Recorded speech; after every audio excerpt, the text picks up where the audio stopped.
Bonsoir Gilles Dansart. Bonsoir. Vous êtes spécialiste des transports et du transport ferroviaire particulièrement, rédacteur en chef du site Mobilettre.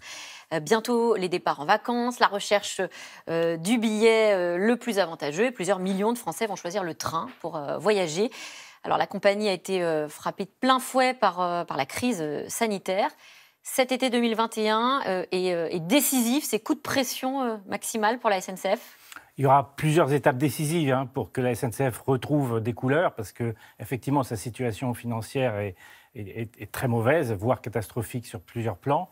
Mais cet été, c'est la première marche. Il faut déjà que, d'une certaine façon, un peu comme l'été dernier, les Français retrouvent massivement le chemin du train.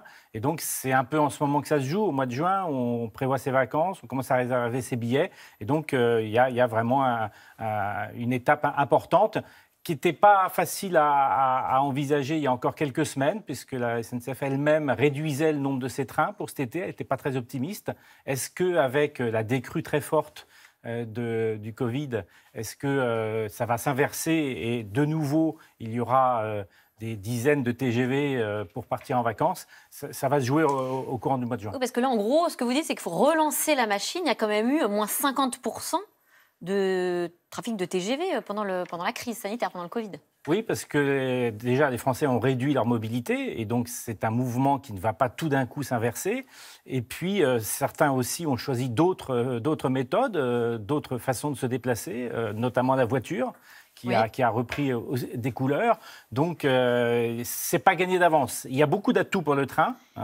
On en a souvent parlé, c'est-à-dire notamment les atouts environnementaux. C'est assez économe en dégagement de CO2.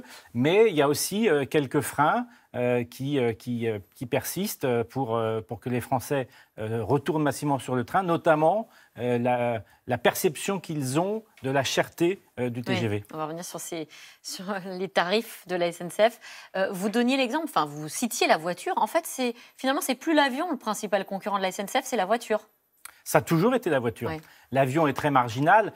Parce que dans la politique, dans la stratégie de la SNCF, c'était quand même ciblé sur l'avion, c'était une erreur finalement. C'est un concurrent qui est très important parce qu'il véhicule des passagers qui ont une forte contribution économique. Et donc, ces passagers-là, tout le monde se les arrache parce que c'est eux qui font la marge des compagnies aériennes ou ferroviaires. Donc, il y avait une vraie bataille parce que c'est les premières classes.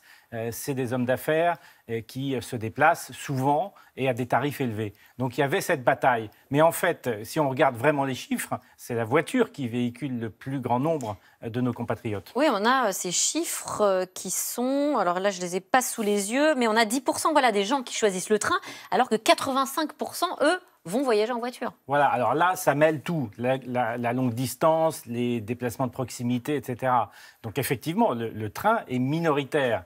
Et donc, tout l'objectif, c'est d'augmenter la part du gâteau parce que la SNCF a sur les bras ce qu'on appelle des actifs qui ont coûté très cher. C'est-à-dire en gros, le matériel notamment, et puis l'amortissement des lignes qui ont été construites. Et alors, donc, en plus, quand on s'auto-concurrence soi-même, puisqu'en plus, il y a eu quand même tous les lancements de trains low cost qui eux-mêmes concurrencent les trains, les TGV ou les trains plus chers de la SNCF. La SNCF, effectivement, a voulu éviter ce qui était arrivé à Air France. Air France n'avait pas vu venir ou n'avait pas cru au low cost. Et du coup, a été débordée par ces compagnies, EasyJet, Ryanair, etc. La SNCF s'est dit, je ne vais pas me faire déborder, moi, je vais créer ma propre compagnie. Mais du coup, elle s'est auto-concurrencée. Et d'une certaine façon, elle a à la fois déstabilisé la perception de sa tarification, puisqu'elle l'a tirée vers le bas. Les Ouigo, c'est ça, les trains Ouigo, moins chers. Et puis aussi, elle a été obligée de réduire un certain nombre de fréquences sur ces TGV inouïs, les TGV qu'on a toujours connus, parce qu'il a fallu augmenter le nombre de TGV Ouigo. Donc tout ça a un peu perturbé la perception par les Français de cette offre TGV. Alors, du coup, il faut remettre de l'ordre dans tout ça, et puis revenir sur cette image qui lui colle un peu à la peau, que sont les tarifs trop chers, ou en tout cas illisibles. Surtout illisibles. L'exemple qui est souvent pris, c'est je suis dans un train et j'ai quelqu'un à côté de moi qui a payé son billet 10 fois moins cher. Alors, ce n'est pas courant, mais ça arrive. Et donc, ça nourrit une image Oui. et une réputation que c'est un peu n'importe quoi la tarification et que je me fais avoir souvent. Et donc, cette remise en ordre, elle était assez indispensable pour essayer de redorer le blason et puis d'arrêter d'être tiré vers le bas par le Ouigo, les petits prix, etc. Il fallait un peu consolider la tarification. Alors, on va voir justement les différentes pistes annoncées pour des tarifs plus clairs. En voici 3. D'abord, une carte de réduction unique. Donc, qu'on soit senior, jeune ou en famille, on aura une seule carte avantage. Des tarifs plafonnés jusqu'à la dernière minute. Et puis, un abonnement de télétravail. Tout ça, c'est vraiment de nature, pour le coup, à ce que ce soit plus avantageux pour nous, les voyageurs. En tout cas, ça va modifier la perception. Quand on réduit ce qu'on appelle l'élasticité des tarifs, on fait en sorte que, on fait moins de grand écart, par exemple, entre 1h30 et 3 heures de trajet, on ne paiera pas plus en seconde classe, pas en première, mais en seconde classe, on ne paiera pas plus de 59 €. Donc, ça donne des balises qui permettent aux gens de se repérer un peu davantage. C'est ça l'objectif, hein, c'est d'arrêter de laisser croire aux gens qu'il y a un Big Brother derrière qui manipule tout le monde. Ça. Il y a un logiciel hein, qui fait tout ça. Mais ce logiciel, il avait eu tendance quand même à aller un peu loin dans la variabilité des tarifs. Bon, alors tout ça, c'est mieux encadré. Et puis alors, dernière touche pour se réinventer, on nous annonce le renouveau des trains couchettes. Le train couchette, c'est le train du futur pour la SNCF. On a même vu le gouvernement mettre la main à la pâte, puisqu'on a vu Castex, dans un train couchette, faire le service après-vente. C'est en grande partie un coup politique. Coup politique. Le train de nuit, il véhicule beaucoup de rêves. C'est quelque chose qui est important. Et d'ailleurs, ça marche dans certains pays qui l'ont relancé, comme l'Autriche.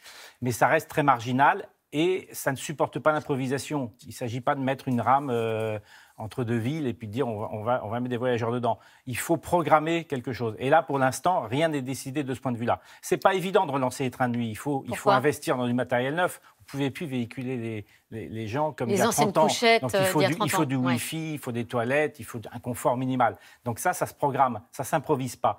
Donc pour l'instant, le train de nuit, c'est un coup de com', un coup politique qui n'est pas vraiment celui de la SNCF qui, il y a longtemps, depuis longtemps, a essayé de les abandonner. Mais pour le gouvernement, c'était quelque chose d'important. Parce qu'il y a quand même le Paris-Nice qu'on nous a annoncé, puis on nous en annonce une dizaine d'autres lignes à l'horizon 2030. Celles-là, elles sont vraiment en pointillé. Rien n'est décidé.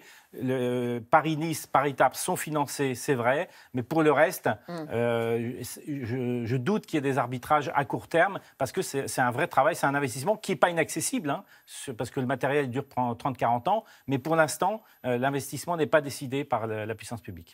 Est-ce que c'est aussi une façon d'occuper le terrain avant l'arrivée de la concurrence, parce qu'on entend beaucoup parler d'ouverture à la concurrence, fin du monopole là, sur les lignes grande vitesse, donc le TGV depuis décembre. Alors, on n'a toujours pas des concurrents concrètement, mais ils vont arriver.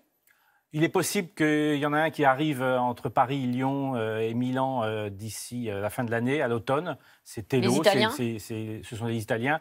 Pour l'instant, sur cette année 2021, c'est le seul, mais il y a d'autres projets. Et c'est intéressant, des projets alternatifs. Une société qui s'appelle Le Train et qui veut changer un peu toute la grille des déplacements. Ce sont des Français qui sont de Bordeaux et Angoulême et qui veulent revoir un peu toute la desserte du Grand Sud-Ouest, de la façade sud-ouest.